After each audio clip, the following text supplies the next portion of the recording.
trop cher. La nature et une partie de ces plantes utilisées sont imprécises. Les techniques de conservation ne sont pas maîtrisées.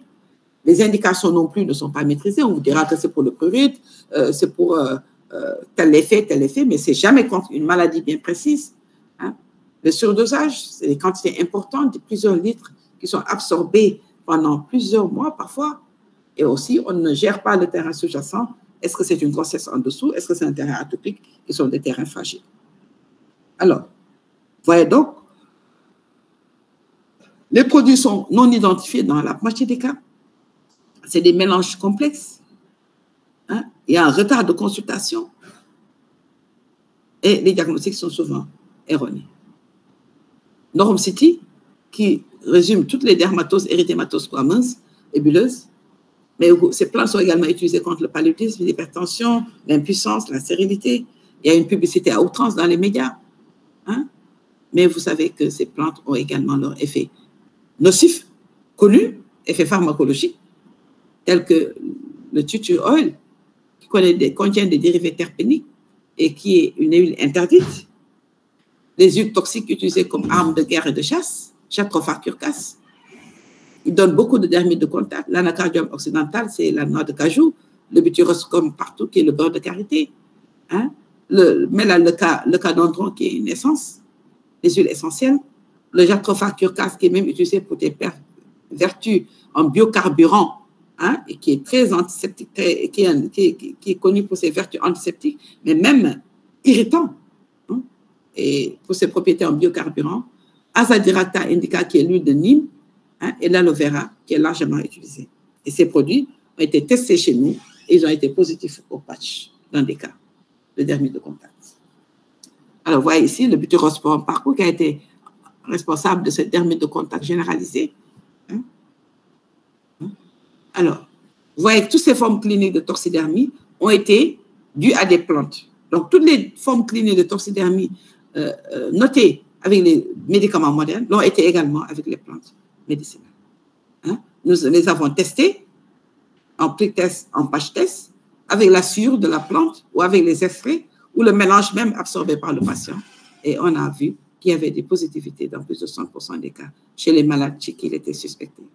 Nous avons fabriqué une plante, des patch tests aux plantes médicinales et des prick tests aux plantes médicinales. Et ce sont ces plantes médicinales qui ont été traitées, qui ont été testées chez le patient. Vous avez ici l'érythème pigmenté fixe, hein, prick test positif avec le Jatropha chevalieri. Vous voyez que les tests ont été positifs avec cette plante. Le Stereosporum cunchatum, qui a été une plante phare ces dernières années, qu'on appelle le tchahat, hein, et qui est utilisé un peu pour beaucoup de choses, qui est utilisé pour de nombreuses indications, hein, et qui a été une des plus grandes plantes responsables de dermite de contact. Vous voyez ici le Mangifera indica, les feuilles de mangue, hein, qui ont été fortement positives ici. Et vous voyez que toutes ces plantes ont donné des eczémas systémiques, hein, parfois érythrodermiques, hein, sans sensibilisation de contact. Ngera senegalensis, qui est une tisane largement utilisée pour ses vertus antitussives et qui a été responsable de cet eczéma systémique. Le Deuterium microcarpum, d'encre, riche en coumarine et en triterpène. Hein, vous voyez ici chez cette femme, hein, qui a présenté un eczéma systémique, hein, suite à ces plantes médicinales. Le lichen plan également a été induit par les plantes. Vous voyez, ces lésions, ils ont cette particularité d'être profuses, hein, puisque c'est des médicaments qui ont été pris par voie générale. Le psoriasis également, hein, qui a été induit par des plantes. Hein. Vous voyez, c'est cette femme qui a présenté un psoriasis érythrodermisé par le Stereosporum cunchatum. Les dermatoses bulleuses également ont été induites par des plantes, au même titre que les médicaments modernes qui peuvent les induire.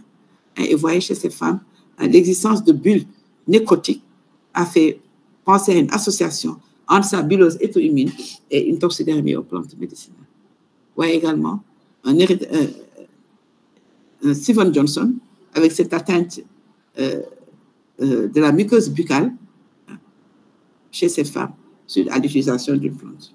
Vous voyez ce syncrétisme religieux avec l'utilisation, ce synchronisme avec ces amulettes, l'utilisation des gris-gris, hein, les amulettes et l'utilisation de plantes médicinales et modernes qui a été à l'origine de ce syndrome de Lyell, avec ce décollement cutané et ces bulles étendues, flasques, des bulles à toit nécrotique qui signent une toxidermie.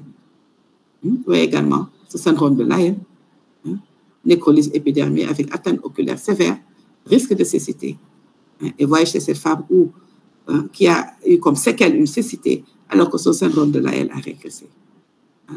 Alors, on comprend aisément la survenue de ces accidents allergiques puisque ces plantes contiennent des coumarines, le 2,6-diméthoxybenzoquinone, l'urushiol dans Mangifera indica, la chimopapaïne dans Carica papaya et l'acide anacardique dans Anacardium occidental. Ouais, donc, c'est des plantes qui contiennent des substances connues allergisantes et qui vont être déterminées quand vous le prenez par voie générale, les accidents sévères. Les dérivés terpéniques qui sont dans les huiles essentielles et qui vont être responsables de dermite de contact et de toxidermie. Le furanceschiterpène, les triterpènes, les terpénoïdes, les sesquiterpènes, comme l'huile de Nîmes, Guéra sénégalensis, etc. Il est important donc qu'une phytovigilance soit mise et que ces accidents par ces plantes médicinales soient de plus en plus rapportés, remontés au comité de pharmacovigilance qui est maintenant établi au Sénégal, mais qu'il y ait des notifications de ces cas, puisque des attitudes réglementaires puissent en découler, qu'il y ait un encadrement scientifique, une classification des plantes, une base de données des tradipraticiens, et surtout que les compétences et les instituts de recherche s'y mettent pour qu'on puisse organiser cette médecine traditionnelle.